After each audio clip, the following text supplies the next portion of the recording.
I am Dr. Mike Belligan. I'm here with Dr. Lloyd Rudy, one of the most famous cardiac surgeons. Dr. Rudy, thanks so much for being with us. You're welcome. You know, we don't get the opportunity to be in the operating room, or even most people don't get the opportunity to visit with a cardiac surgeon who has had experiences with people near death, or some who have already been pronounced dead and come back. And so that's what we're going to talk about here, in particular one case, and may touch on another one. Dr. Rudy, why don't you tell us a little bit about that?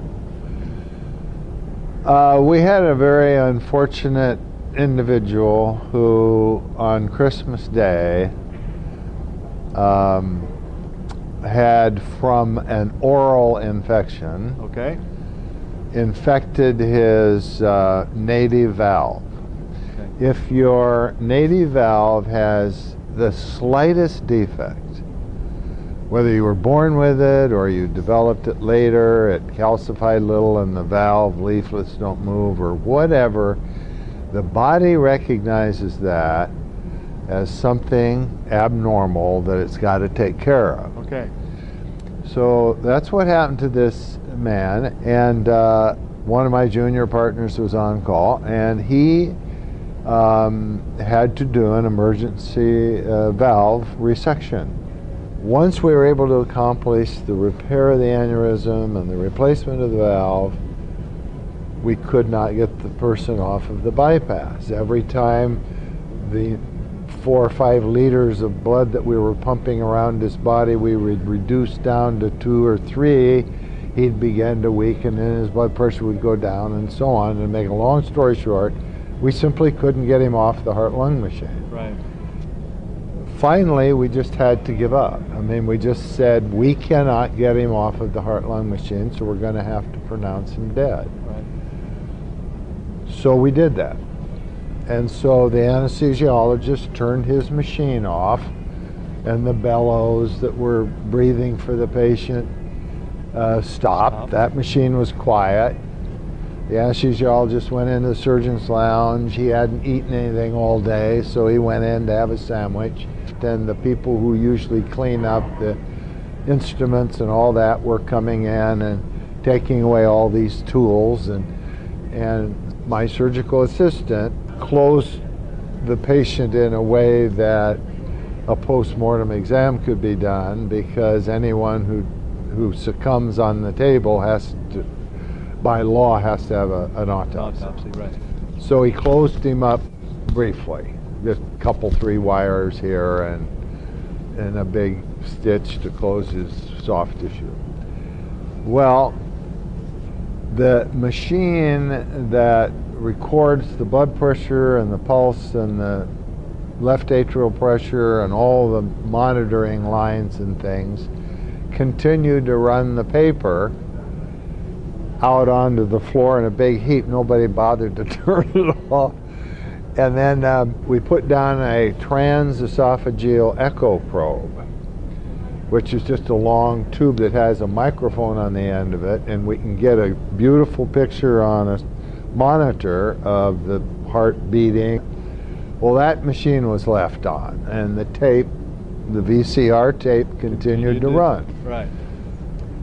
Well, the assistant surgeon and I went in and took our gowns off and gloves and masks and things, and came back, and we were in our short sleeve shirts, and we were standing at the door kind of discussing if there was anything else we could have done, any other medicines we could have given, whatever, to have made this a success.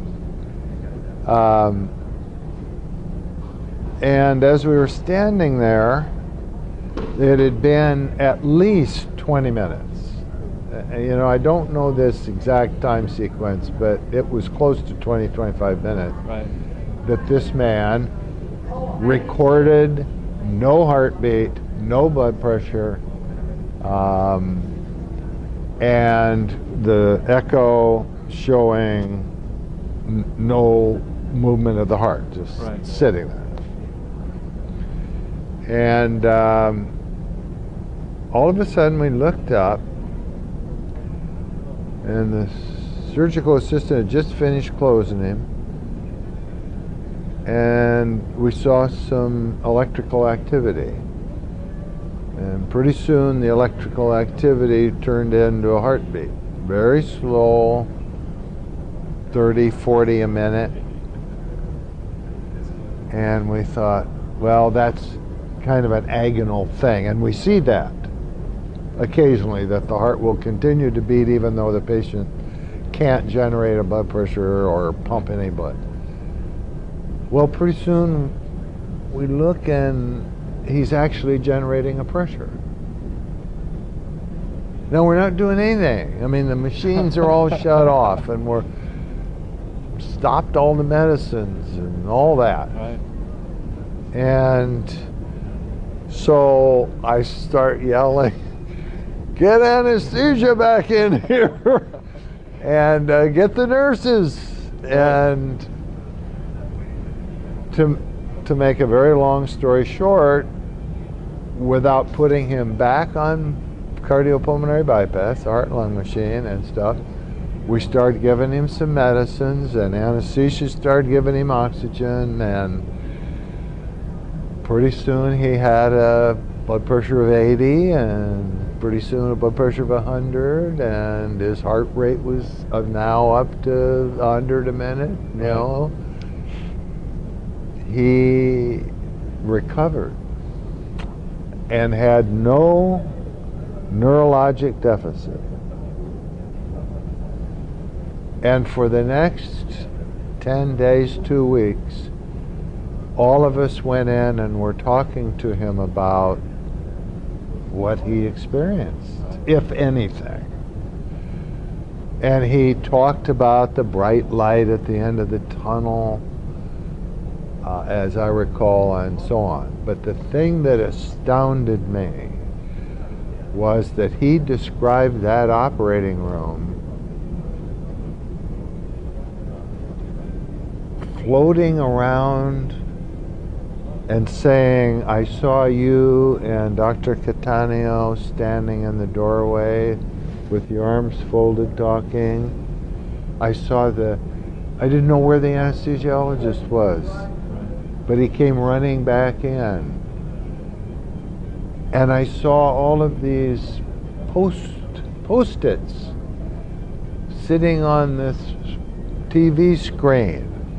And what those were any call I got, the nurse would write down who called and the phone number and stick it on the monitor, and then the next post-it would stick to that post-it, and then I'd have a string of post-its of phone calls I had to make."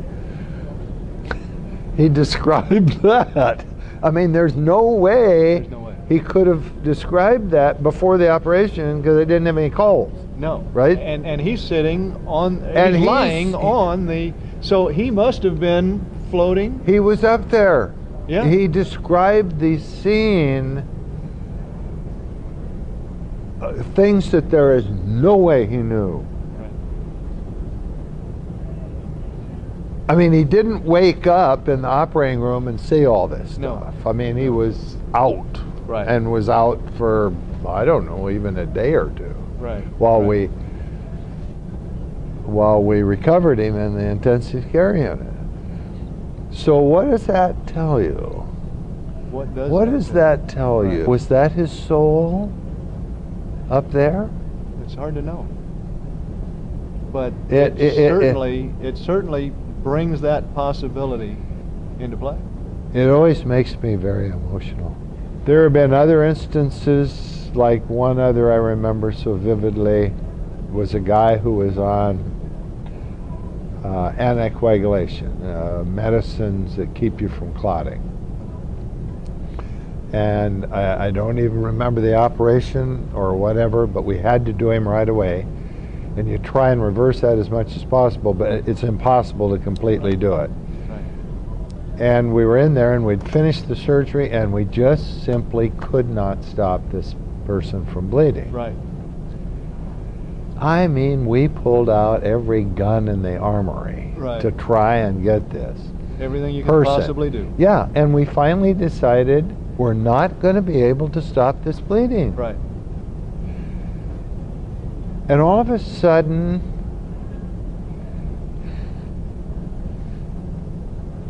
nobody spoke. Because everybody in that room felt a presence. Right. And, I mean, the anesthesiologist and I talked about it afterwards. I mean, there was no question.